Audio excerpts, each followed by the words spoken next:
विधानसभा निवडणुकीच्या अनुषंगाने सध्या पडघम वाजू लागलेले आहेत। राष्ट्रवादी सुद्धा रत्नागिरी जिल्ह्यामधल्या 5 विधानसभांपैकी 2 जागा राष्ट्रवादीला मिळाव्यात, म्हणजेच शरद पवार गटाला मिळाव्यात अशी मागणी या ठिकाणी करत आहे। या संदर्भात बोलण्यासाठी आपल्यासोबत राष्ट्रवादीचे प्रदेश उपाध्यक्ष कुमार शेट्टी साहेब आहेत। शेट्टी साहेब, काय सांगाल, काय नेमकी मागणी आहे तुमची? रत्नागिरी जिल्ह्यामध्ये एकूण 5 विधानसभा क्षेत्र येतात आणि त्यापैकी निदान 2 आमच्या वाट्याला आम्हाला द्यावेत अशा प्रकारचा आग्रह आहे।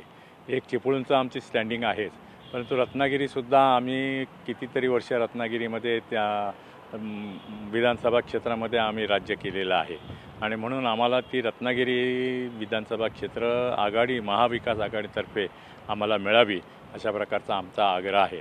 आणि या आग्रह असताना जरी आग्रह असेल आम्हाला मिळाला न मिळाला तरीसुद्धा आम्ही काही रुसून फुगून काय जाणार नाही। आम्ही महाविकास आघाडीचं काम हे करणारच आहोत। ओएसिस फर्टिलिटीच्या तज्ञांनी IVF उपचार पद्धतीद्वारे 1 लाखांहून अधिक जोडप्यांना मातृत्व प्राप्तीचा आनंद दिला आहे।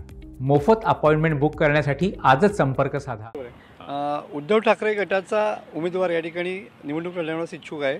अशा वेळेला तुम्ही ही मागणी करता की रत्नागिरी आणि चिपळूण या 2 विधानसभा मतदारसंघ मिळावेत, नेमकं या संदर्भात वरिष्ठ पातळीवरती काही बोलणं झालंय का?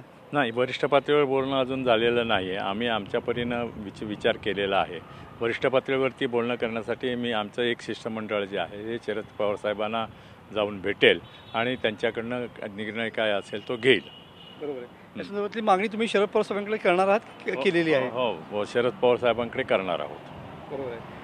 कोकण आणि शिवसेना एक वेगळं नातं आहे।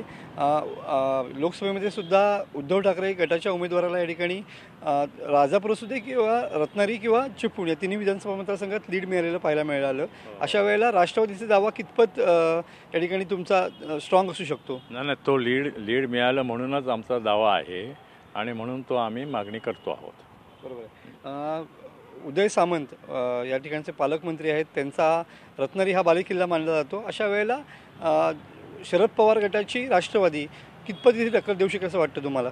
उदय सामंतांच्या पाठीमागे राष्ट्रवादी काँग्रेस पक्ष होता, त्यातला काही लोक बाजूला गेलेत, त्याच्यामुळे त्यांचा विजय झालेला आहे।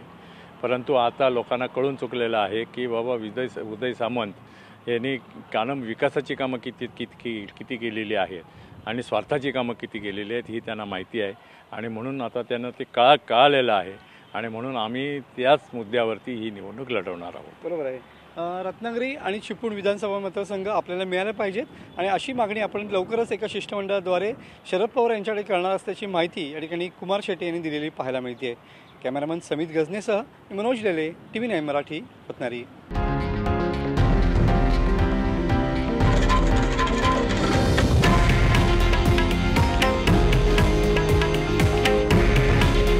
हे आहे देशातील नंबर 1 न्यूज नेटवर्क आणि आपण पाहत आहात TV9 मराठी। काळजी तुमची, हित महाराष्ट्राचं।